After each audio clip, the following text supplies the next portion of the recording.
Hi everyone. Today I'm making candles.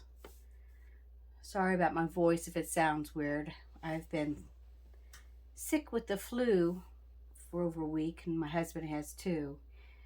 Just starting to get over it. So I decided to make some candles and I'm recycling. I like to recycle things because I don't like to pay out of pocket for a lot of things when I have a jar at home. But I'm taking like this one's a Frisch's tartar sauce jar. But I'm taking the beads. I've put my wick in it and centered it. And what I do,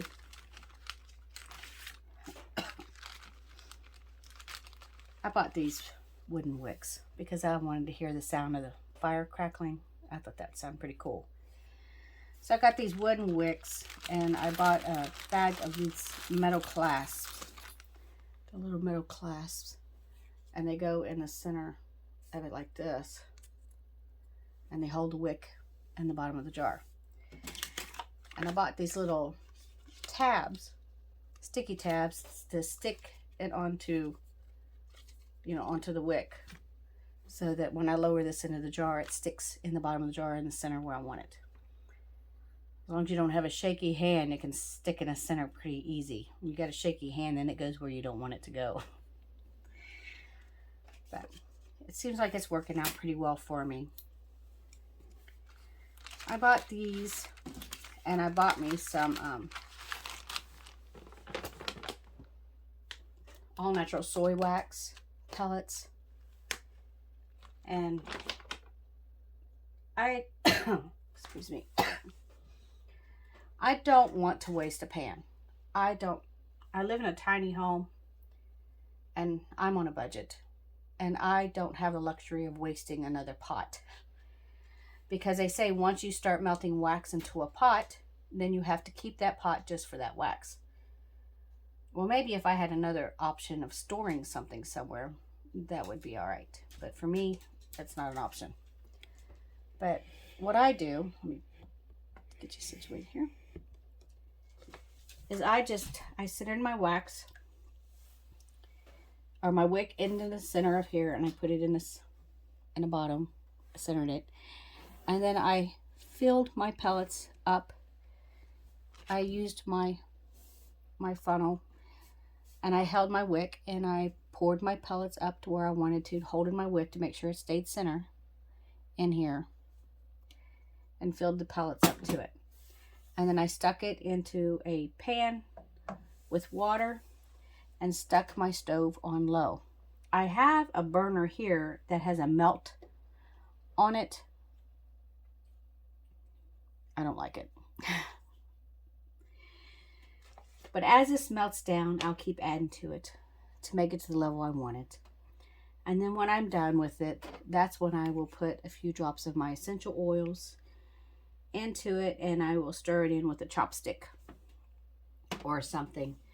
I will stir my essential oil in it, and then I will nip or cut my wick off to the level that I want it. But yeah, I recycle. See, like this one. This one's a pickle jar. It's a pretty good sized candle, but and this one was a pickle jar. When I go to the Mennonite store, we have one about 20 minutes away from us. They have jars where I can really get the label off of them good at the Mennonite store. And I can even recan in their jars, which I like to do that.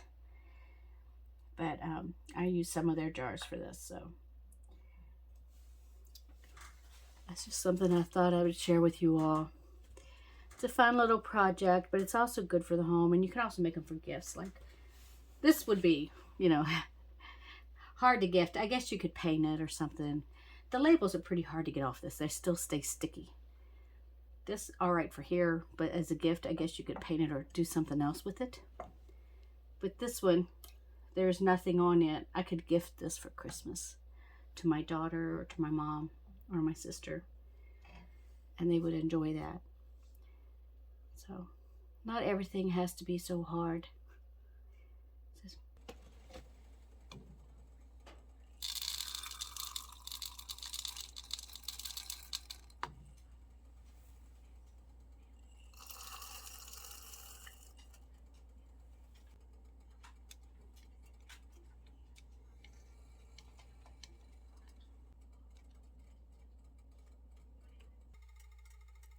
I'm going to put a little lavender in this one.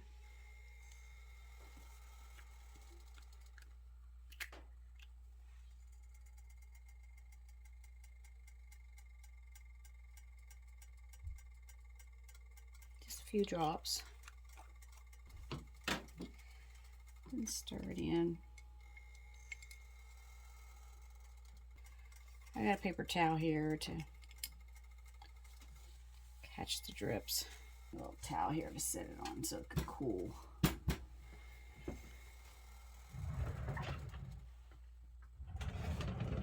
And get my jar lifter.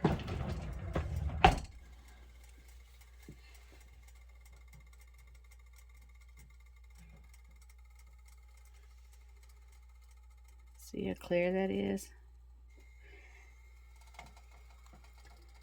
Set aside. We'll let it cool. I've finished with my candles. They've solidified. They smell good. I've had to do a few things, run a few errands since then, but this one is the one I put lavender in. I also added, after that, I added a wood oil to it. I can't remember if it was patchouli wood. I can't remember. It was a wood smell to it. This one, the freshest one, I put peppermint oil in it. And then the big one, I wound up doing it like my family used to do Christmas, and they would always have a Russian tea mix. Like, I think that's what they called it. It was a Russian tea, where they had black tea with orange juice, pineapple juice, sliced lemons, sliced lemons, sliced oranges, sugar, and cinnamon sticks and cloves. Well, in this I put orange oil, lemon oil, cinnamon oil, and clove oil. It smells like that blend. Oh, this is gonna be a good memory for Christmas, because they used to let that simmer on the stove, and it just reminds me of my childhood Christmas. But remember, if you like this video, like and subscribe, and thank you for watching, and I pray that you all have a Merry Christmas, and try this. It's one way of recycling these old jars instead of tossing them. So, until next time, God bless.